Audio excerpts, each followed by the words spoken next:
Hello everyone, स्वागत है आप सभी का एक बार फिर the civil point institute Indore में। आशा करता हूँ आप सब बहुत अच्छे होंगे। तो आज एक बहुत इंपॉर्टेंट अपडेट है आप सभी के लिए। ठीक है, बहुत सारे लोगों को कंफ्यूजन है क्या सर जो मध्य प्रदेश सब इंजीनियर के फॉर्म फिलिंग डेट है वो एक्सटेंड हो गई है कि नहीं हुई है। ठीक है, तो देखिए यार, अपन लोग आ चुके हैं ऑफिशियल पेज के अंदर। ठीक है, व्यापम के ऑफिशियल पेज के अंदर यहाँ से अगर आप जाते हैं ऑनलाइन फॉर्म के अंदर, ठीक है, तो यहाँ पर जो आपके फॉर्म फिलिंग की आखिरी तिथि 16 अगस्त ही दिख रही है। ठीक है, एक्सटेंड नहीं दिख रही है। ठीक है, और मैं आपको एक चीज़ और दिखा देता हूँ।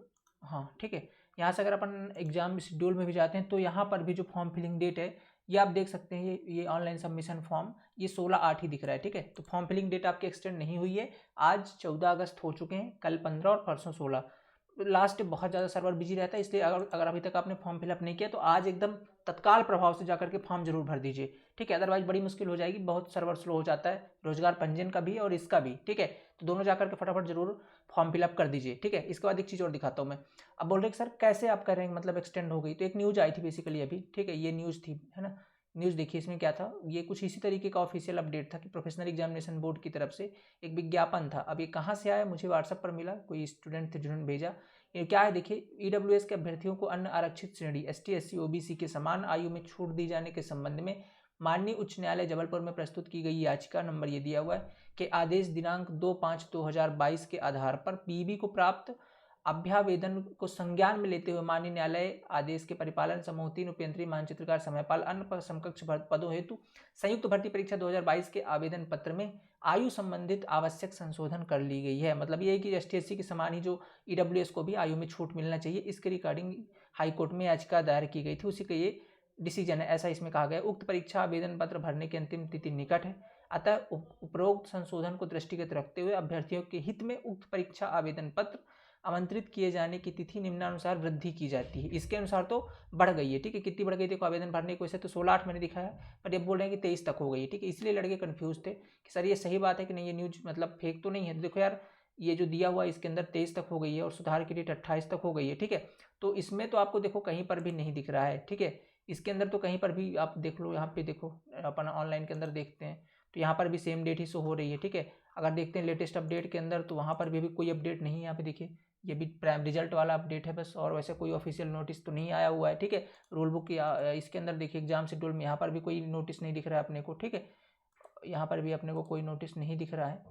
तो ये कह सकते हैं कि अभी अपने को जब तक ऑफिशियल अपडेट नहीं मिलता, यही मानिए कि भैया 16 अगस्त थी लास्ट डेट है आपके फॉर्म फिलअप की। ठीक है, सो आप लोग अगर अभी तक फॉर्म फिलअप नहीं किए तो लापरवाही बिल्कुल ना करें, अदरवाइज सर्वर स्लो हो जाएगा, बड़ी दिक्कत होने वाली फिर फॉर्म फिलअप में। ठीक है, तो ये जो छोटी सी अपडेट थी आप सभी के लिए। ठीक है, ये जो न्यूज़ आप बोल रहे हैं ये अभी इसकी पुष्टि पूरी तरह से तो नहीं कही जा सकती क्योंकि ये ऑफिशियल अपडेट पर नहीं है। अगर ऑफिशियल आता है तो अपन कुछ कह सकते हैं, आप 16 ही मानिए। ठीक है, आप जाके फॉर्म भर दीजिए। ओके, और हाँ एक चीज़ और, बहुत सारे लोग को डाउट आ रहा है, दिन भर आप फ़ोन करके पूछते हैं। देखिए डाउट क्या है आपको, डाउट है कि सर क्या जो देखिए जब अपन फॉर्म फिलअप करते हैं तो आपसे ग्रुप सेलेक्ट करने को बोल जाता है। ए, ई और जी, 3 ऐसे हैं जिसमें सिविल वाले भर सकते हैं। ठीक है, ए के अंदर तो भरेंगे क्योंकि उसके अंदर डिप्लोमा क्वालिफिकेशन, और बीटेक वाले डिप्लोमा मिनिमम क्वालिफिकेशन है तो बीटेक वाले सभी उसके अंदर एलिजिबल है। डाउट सबसे बड़ा है सर जो जी वाली पोस्ट है मानचित्रकार की, और ई वाली, ई के अंदर है आपका समयपाल की। ठीक है, तो क्या उसके अंदर भी हम एलिजिबल हैं कि नहीं है। ठीक है, दिखा देता हूँ मैं आपको, जस्ट एक सेकेंड, उसके अंदर आप एलिजिबल होंगे कि नहीं होंगे। और ये चूंकि दोनों के सेपरेट देखो पेपर कोड अलग अलग है, ए जी सब अलग अलग पेपर कोड है, तो मतलब पेपर सबके अलग अलग होंगे। और अगर आप 2 सेलेक्ट करते हैं तो फिर आपके डबल पैसे कटते हैं, इसका मतलब पेपर 2 होंगे। ठीक है, तो अगर आप 2 सेलेक्ट करें मैंने आपको 2 पेपर देने होंगे। अब देखो जी वाला क्या है, जी बेसिकली मानचित्रकार की पोस्ट है, और इसमें देखिएगा ये 27 नंबर पेपर कोड देखिए, रूरल डेवलपमेंट के अंदर मानचित्रकार है। ठीक है, ये आपका RES रूरल इंजीनियरिंग सर्विसेज में, तो रूरल इंजीनियरिंग सर्विसेज के अंदर जो 27 मानचित्रकार की पोस्ट है। ठीक है, इसके अंदर देखिएगा मध्य प्रदेश शासन से मान्यता प्राप्त संस्था से मानचित्रकार सिविल में डिप्लोमा हो।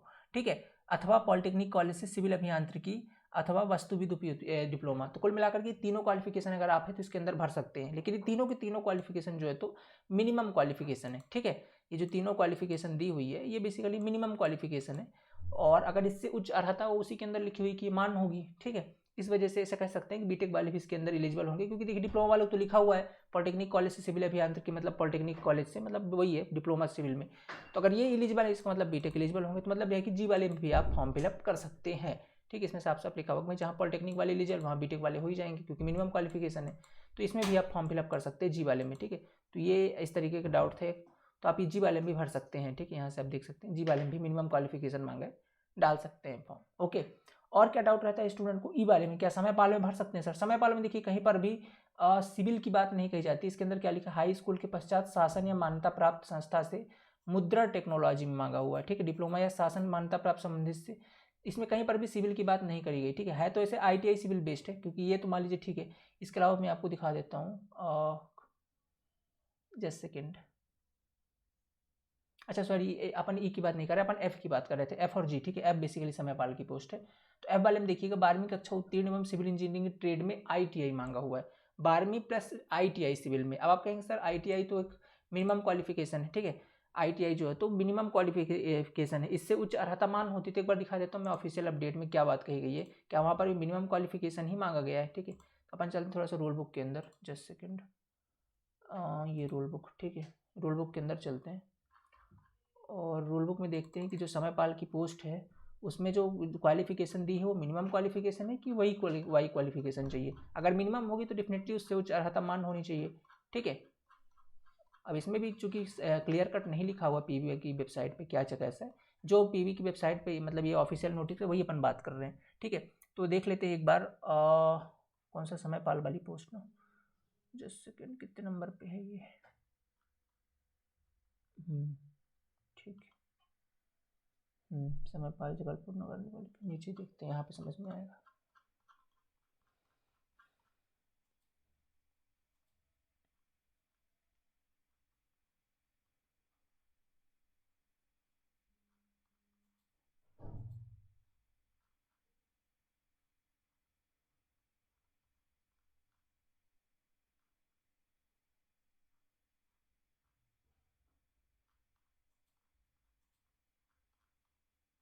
लोक निर्माण विभाग, ग्रामीण यांत्रिकी सेवा, ठीक है। ये तो सीधी भर्ती होगी जो ग्रामीण यांत्रिकी सेवा में है, ठीक है। ये 20% संविदा वालों के लिए हो गई, ठीक है। हाँ, एक डाउट और आप लोग का आता है कि सर जो 20% डिप्लोमा लिखा हुआ उसमें जब आप फॉर्म भरते हैं तो क्लिक करते हैं कि क्या आप संविदा कर्मी के हिसाब से वो सुविधा लेना चाहते हैं, आरक्षण में लाभ लेना चाहते हैं, तो आप उसमें नहीं करिएगा अगर आप संविदा कर्मी नहीं है तो। वो केवल संविदा कर्मियों के लिए, ठीक है, जो संविदा के अंदर, ये देखिए सहायक मानचित्रकार की, इसके अंदर भी न्यूनतम शैक्षणिक योग्यता ही लिखी गई। देखिए यहाँ पे क्या लिखा है, न्यूनतम शैक्षणिक योग्यता, किसमें, मध्य प्रदेश शासन से मान्यता प्राप्त संस्था से सिविल डिप्लोमा हो अथवा पॉलिटेक्निक कॉलेज से अभियांत्रिकी। तो मतलब इसमें भी मिनिमम क्वालिफिकेशन ही मांगा गया है डिप्लोमा, जहाँ पे मिनिमम होगा उससे उच्च अर्हता मान्य है, ठीक है। तो इसका मतलब बीटेक वाले इस वाली पर्टिकुलर पोस्ट के अंदर तो एलिजिबल है। ये जो सहायक मानचित्रकार, इसका जो पोस्ट कोड है वो जी है, ठीक है। तो इसके अंदर जो है तो आप एलिजिबल है। सॉरी, पोस्ट कोड 27 है, बाकी जो ग्रुप के अंदर पेपर कोड इसका जी है, तो इसके अंदर भी आप तो भर सकते हो बीटेक वाले, ठीक है। इसके बाद मैं दिखा देता हूँ आपको समयपाल वाले, ठीक है। ये ड्राफ्टमैन वाला क्लियर हो गया ना, ड्राफ्टमैन वाले में कोई दिक्कत नहीं है। आकारपालिक की पोस्ट है, आकारपालिक मतलब ऐसे समझ सकते हैं कि थोड़ी पावर कम रहेगी, डिसीजन मेकिंग पावर कम होती है, बस इतना आकारपालिक में डिफरेंस होता है।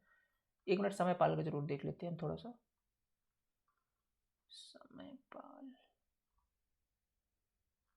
कहाँ पे,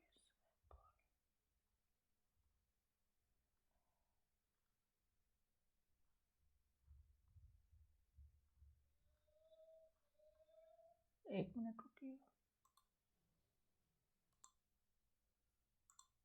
हाँ देखिए इसके अंदर देखिए ये एक पोस्ट कोड है अपना, कौन सा, 44 नंबर पोस्ट कोड है। ये किसके अंदर है, सिंगरौली के अंदर, ठीक है, नगर पालिका निगम सिंगरौली के अंदर भर्ती है, ठीक है। यहाँ पे देखेंगे इसके नीचे आएंगे तो समयपाल की भर्ती नहीं है इसके अंदर, ठीक है। पोस्ट कोड 45 देखिएगा, ये बेसिकली F इसका पेपर कोड है, ठीक है। ग्रुप 4 की भर्ती है और इसमें कार्यपालिक जानते हैं, कार्यपालिक मतलब ग्रुप 4 मतलब समझ सकते हैं, डिसीजन मेकिंग थोड़ी इसके अंदर कम होगी, पावर कम होगी बेसिकली, लेवल 4। बाकी आपका जो सीधी भर्ती अभियंत्रिकी है वो लेवल 3 की है। इसके अंदर देखिएगा क्या क्वालिफिकेशन, इसके अंदर भी क्या दिया, न्यूनतम योग्यता, और अपन यही मान के चल रहे हैं पूरे नोटिफिकेशन में। देखिए कहीं पर ना तो बीटेक की बात कही गई है, ना पे कहीं पर डायरेक्ट लिखा गया है, सभी जगह ये लिखा है न्यूनतम, और न्यूनतम से जो उच्च अर्हता है, जैसे बीटेक हो गया, डिप्लोमा हो गया पर्टिकुलर, ये ITI के हिसाब से उच्च अर्हता हो गई। तो जहाँ पे न्यूनतम लिखा है उससे उच्च अर्हता मान होगी, इसी नोटिफिकेशन में लिखा है, कई बार हम देख भी चुके हैं, ठीक है। तो इसी बेस पर हम ये कहते हैं कि भैया इसके अंदर अपन बीटेक किए हों या डिप्लोमा किए हों तो हम एलिजिबल हैं, ठीक है। इस बेस पे मैं कह रहा हूँ ये बात। तो 12वीं कक्षा उत्तीर्ण एवं सिविल इंजीनियरिंग ट्रेड में ITI, तो सिविल में अगर जिन्होंने ITI किया वो तो ठीक है, इसके अंदर भर ही सकते हैं, लेकिन इससे जो उच्च अर्हता रखते हैं, जैसे डिप्लोमा अगर किया है या बीटेक किया है तो भी इसके अंदर एलिजिबल होंगे, फॉर्म आप भर सकते हैं, कोई दिक्कत नहीं है, ठीक है। क्योंकि यहाँ पास न्यूनतम क्वालिफिकेशन की बात कही गई, न्यूनतम शैक्षणिक योग्यता, बट एक पेपर सबके अलग अलग होंगे। अगर आप ऐप सेलेक्ट कर रहे हैं तो उसके लिए फिर डिफरेंट पेपर होगा, मानचित्रकार सेलेक्ट कर रहे हैं तो उसके लिए अलग है, सबका पेपर कोड अलग अलग है। ए है तो वो अपना उपेंद्र सीधी भर्ती ग्रुप 3 वाली, बाकी जो उसके अलावा वो सब एफ और जो जी है उसके लिए पेपर कोड एफ और जी है, तो पेपर अलग होंगे, ठीक है। अब यहाँ पे जरूर देख लीजिए क्या न्यूनतम लिखा हुआ है ना, देखिए आपके सामने देखो न्यूनतम लिखा हुआ है, तो न्यूनतम मतलब इससे जो उच्च अढ़ाता है वो मान्य है, ठीक है, ये लिखा नोटिफिकेशन में। इसलिए अपन नोटिफिकेशन के बेस पे कह सकते हैं कि इसके अंदर भी आप एलिजिबल होंगे, ठीक है। इसके रिगार्डिंग बहुत सारे कॉल आते हैं दिन पे, तो आप ये भी लगा सकते हैं, कोई दिक्कत नहीं है, ठीक है। हाँ बट एक टिक करने से पहले ये जरूर देख लिया करिए कि आप अगर जिस कैटेगरी से बिलोंग करते हैं उस कैटेगरी की वैकेंसी है कि नहीं यहाँ पे, अदरवाइज कोई मतलब नहीं बनता। जैसे आप अगर ईडब्ल्यूएस से हैं और आप ये वाला टिक करते हैं, देखो ईडब्ल्यूएस की इसमें सीट नहीं है, और जब रोस्टर नियम लागू इस बार, तो आप ईडब्ल्यूएस से छलांग भी नहीं लगा सकते यूआर के अंदर, ठीक है। आप देख रहे हैं रोस्टर नियम इस बार लागू, तो आप नहीं लगा सकते छलांग, ओके। तो थोड़ा देख लिया करिए जरूर कि वैकेंसी किसके अंदर ज़्यादा है। इस बार एक बार जो काम जरूर अच्छे से करिएगा, जिन्होंने भी फॉर्म भरा है, अभी भरने वाले, डिपार्टमेंटल प्रेफरेंस बहुत इंपॉर्टेंट है इस बार, ठीक है। बहुत अच्छे से वैकेंसी अपने जिस भी डिपार्टमेंट में आप डाल रहे हैं, क्योंकि इसमें साफ साफ लिखा भैया रोस्टर नियम इस बार लागू होगा जिला स्तरीय पदों के लिए, और इसमें सभी जनरली जिला स्तरीय ही पद हैं, ठीक है। तो जिला स्तरीय पदों में अगर लागू, तो इसका मतलब है कि जो अदर ओबीसी कैंडिडेट हैं या जो ईडब्ल्यूएस कैंडिडेट हैं, जो एसटी एससी कैंडिडेट हैं, वो किसी अदर कैटेगरी में या जनरल कैटेगरी में फाइट नहीं कर सकते हैं, अपनी ही सीट के अंदर रहेंगे। मतलब जितनी ओबीसी की सीट है, ओबीसी वाले चाहे भले जनरल कट ऑफ क्लियर कर रहे हो, वो उसी कैटेगरी में रहेंगे, उससे ऊपर नहीं जाएंगे, मतलब जनरल वाले में नहीं जाएंगे। ये होता है रोस्टर, ठीक है। तो थोड़ा अच्छे से देखिएगा, जनरल प्रेफरेंस वगैरह अच्छे से डालिएगा देख करके, जिसमें आपकी सीटें अच्छी खासी हो, पहले वो डालिएगा, ठीक है। ऐसी कोई सीट नहीं डालिए जिसमें आपकी वैकेंसी ना हो, आप जनरल देख के भर दें और आपने ईडब्ल्यूएस सेलेक्ट किया हो कि आप जनरल में चले जाएंगे, ऐसा इस बार नहीं होगा, ठीक है। तो इस बार बहुत अच्छे से भरिएगा, ओके। और हाँ एक चीज़ और बतानी थी आप लोग को, क्या, एक जस्ट सेकेंड, यहाँ पे बहुत सारे लोग को डाउट आता है ना, कहाँ गया, एक मिनट रुकिए मैं ओपन कर लेता हूँ। एक डाउट बहुत बड़ा आता है स्टूडेंट्स को जो फॉर्म फिलअप करते हैं, वो ये जो थर्ड पॉइंट है उसमें लिखा हुआ है ना, जब आप वहाँ पे क्लिक करते हो कि आप पॉइंट 3 के अनुसार क्या संविदा कर्मियों का इसके अनुसार मिलने वाले आरक्षण का लाभ लेना चाहते हैं, तो पॉइंट 3 ये वाले पॉइंट की बात कर रहा हूँ, ठीक है। और इसमें क्या क्या लिखा है इसको एक बार पढ़ लीजिएगा कि क्या आप विभाग में 20% संविदा नियुक्त अधिकारियों के आरक्षित रहेंगे, ठीक है। और ये किसके लिए, टोटल संविदा कर्मियों के लिए इस आरक्षण का लाभ निम्न पात्र होने चाहिए। देखिए इसमें क्या लिखा है, उसके लिए क्या पात्रता, आप 5 वर्ष तक संविदा कर्मी रहे हों, ठीक है, ये वाला। इसके बाद तभी आपको 20% का मिल पाएगा। तो ये सारी चीज़ आप तो नहीं है, क्योंकि आप संविदा कर्मी नहीं है, इसलिए आपको वहाँ पास नहीं क्लिक करना है, ठीक है। तो जो संविदा कर्मी के लिए क्लिक करवाता है ना हाँ कि नहीं, तो आपको नहीं लगाना है अगर आप संविदा कर्मी नहीं है, ये संविदा वालों के लिए। एक चीज़ और आपको दिखानी थी, आरक्षण वाला थोड़ा सा और देख लेते हैं, ठीक है। यहाँ पे देखिए, ये अपन 16 नंबर आरक्षण वाले पॉइंट पे देखते हैं, इसमें क्या लिखा हुआ है, मध्य प्रदेश लोक सेवा आयोग से क्या लिखा है यहाँ पे, ये वाला पॉइंट देखिए क्या लिखा है, परंतु जिला स्तर के पदों पर सामान्य प्रशासन विभाग द्वारा जाली जिलेवार आरक्षण रोस्टर नियम लागू होगा। रोस्टर नियम मतलब बेसिकली हॉरिजॉन्टल आरक्षण होता है कि अगर जैसे ओबीसी का कोई बंदा है, तो अगर उसने जनरल कट ऑफ क्लियर कर लिया, फिर भी वो ओबीसी की सीट पर फाइट करेगा। और ओबीसी को यहाँ पर 27% रिजर्वेशन है। 27% का मतलब एक बेसिकली 27% आपके लिए सीटें फिक्स कर दी गई हैं, ठीक है। और जैसे 16%, तो 16% एसटी के लिए सीटें फिक्स हो चुकी हैं, 20% एससी के लिए सीटें फिक्स हो चुकी हैं, ठीक है। तो ये होता है आपका जो है तो सीटें फिक्स होने का मतलब, ठीक है। 16% ये एससी का है, 20% एसटी का है, तो इस तरीके से जो है तो ये सीटें फिक्स हो जाती हैं, ठीक है। इससे बाहर आप जनरल का भी कट ऑफ क्लियर कर लें तो भी नहीं जा सकते। इसके पीछे का बेसिकली सरकार की मंशा ये पता है, आप देखते हैं बैकलॉग भर्ती कितनी ज़्यादा आती है, आप पीडब्ल्यूडी में देख लीजिए इस बार बैकलॉग भर्ती कितनी ज़्यादा आई थी। बैकलॉग मतलब ये कि अगर जैसे 20% सीटें हैं ना, अब 20% जो एसटी कैंडिडेट मिलते ही नहीं गवर्नमेंट को। रीजन ये है क्योंकि बहुत सारे जो एसटी उसमें बहुत सारे टैलेंटेड होते हैं, वो क्या कर लेते हैं, वो जनरल में चले जाते हैं, जो उनकी सीटें वो खाली रह जाती हैं और फिर वो बैकलॉग आती हैं। इसलिए कहते हैं भैया पहले जो कैटेगरी वाइज माने जो रिजर्व्ड कैटेगरी, उनकी सीटें फिल करना कंपलसरी है, वो जरूर फिल हो, ठीक है, क्योंकि बैकलॉग भर्ती ना आए। इस वजह से ऐसा आई थिंक किया गया, रोस्टर नियम के लगाया गया, ठीक है, कि भैया जो रिजर्व्ड कैटेगरी की सीटें वो भरें, ठीक है। इसलिए जनरल में आप नहीं जा सकते, पहले अपनी सीटें भरिए, अपनी जो रिजर्व्ड कैटेगरी वाली है, इसके बाद जो है तो आप जनरल में फिर भी नहीं जा पाएंगे, ठीक है। तो इस बार जो है तो जनरल में केवल जनरल वाले ही फाइट करेंगे, और ऐसा इसी में लिखा है, परंतु जिला स्तर पर। हाँ एक बात और इसके अंदर लिखी गई है, थोड़ा सा और मैं ऊपर दिखाना चाहता हूँ, थोड़ा सा ऊपर और दिखाना चाहता हूँ मैं।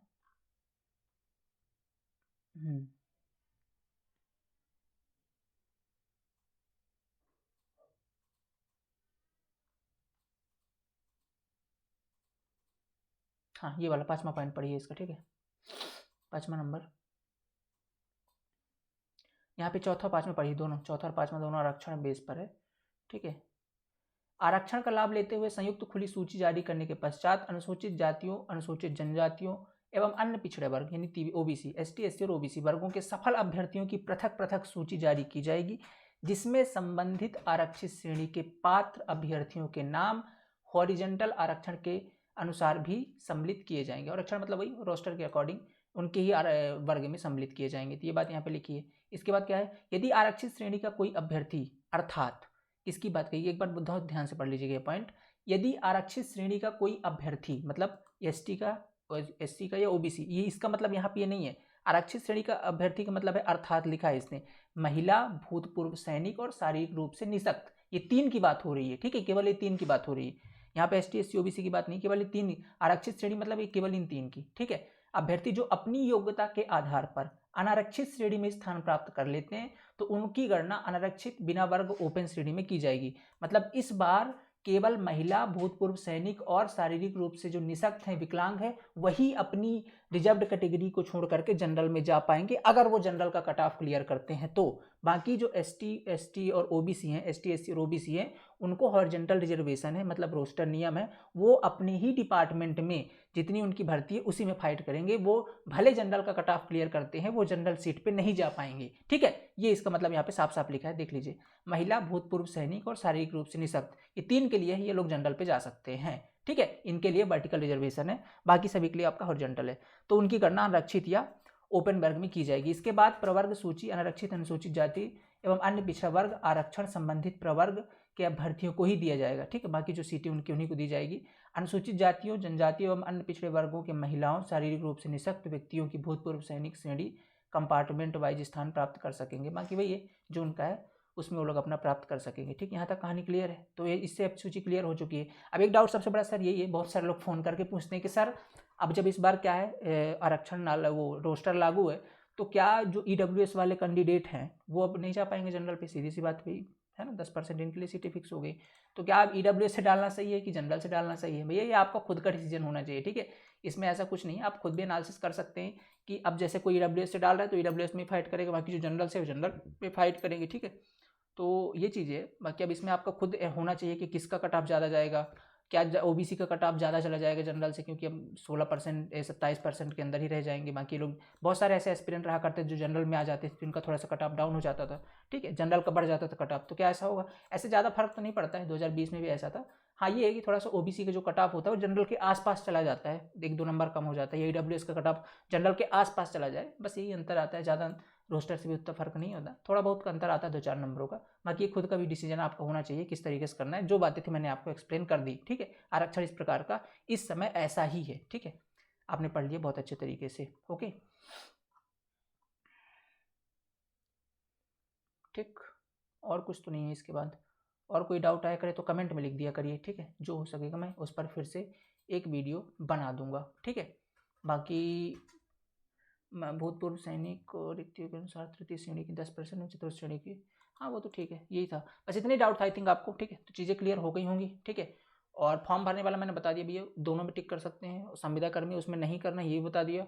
और क्या बताना था अपने को, ये रिजर्वेशन वाला पॉइंट था, इसमें भी मैंने एक्सप्लेन कर दिया। अब कोई डाउट अगर इसके बाद भी बचते हैं ना तो थोड़ा सा कमेंट में पूछिएगा। ठीक है, कॉल करने से बेहतर होगा, मैं उस पर निश्चित ही जो हो तो दूसरा वीडियो बना देंगे। ओके, तो और हाँ, एक और अपडेट है, इतना हो गया। बाकी जो आपकी लास्ट डेट है मैंने बता दिया, लास्ट डेट भैया आपकी 16 अगस्त है।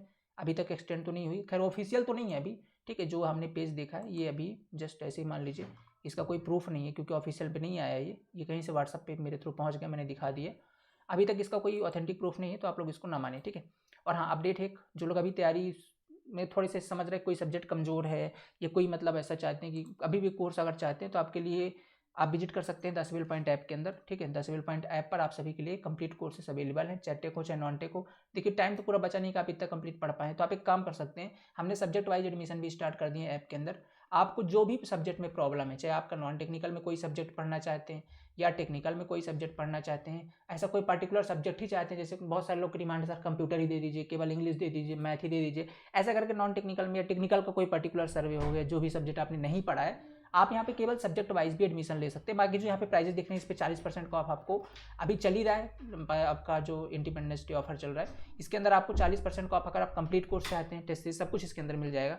40% इसके अंदर। बाकी अगर आप सब्जेक्ट वाइज चाहते हैं, कोई भी एक सिंगल सब्जेक्ट भी पढ़ना चाहते हैं तो सब्जेक्ट वाइज भी एडमिशन स्टार्ट है, आप जाके ले सकते हैं, एक कोई 2 सब्जेक्ट भी पढ़ सकते हैं इस टाइम पे, ठीक है। तो कहाँ पे जाना होगा, द सिविल पॉइंट ऐप के अंदर, ये नीचे आप स्टोर सेक्शन पे जा करके, ये दिखा देता हूँ जस्ट सेकंड, ये स्टोर सेक्शन है, ठीक है। स्टोर सेक्शन पे जाकर के जो भी चाहिए, जो भी सब्जेक्ट आप सर्च कीजिए, सामने आ जाएगा, उसको ज्वाइन कर सकते हो। 200 400 500 रुपये में आपको हर सब्जेक्ट के लेक्चर मिल जाएंगे, ठीक है। तो वो भी आप ज्वाइन करके और पढ़ सकते हो। लास्ट टाइम है, एक जो भी सब्जेक्ट कमजोर उसके हिसाब से आप पढ़ सकते हो, ठीक है। कहाँ पे जाना होगा, द सिविल पॉइंट ऐप के अंदर। बाकी अगर जो लोग कंप्लीट कोर्स अभी भी चाहते हैं, जो इंपॉर्टेंट सब्जेक्ट पढ़ के भी अभी भी कर सकते हैं, उनके लिए 40% को ऑफ अभी चल रहा है, वो लोग भी जरूर इसका फायदा उठा सकते हैं। फटाफट जाइए और ज्वाइन कर सकते हैं, ठीक है। Thank you so much. आशा करता हूँ आपको ये जो है तो पसंद आई होगी चीज़ें। मिलते हैं नेक्स्ट लेक्चर के अंदर। Thank you so much.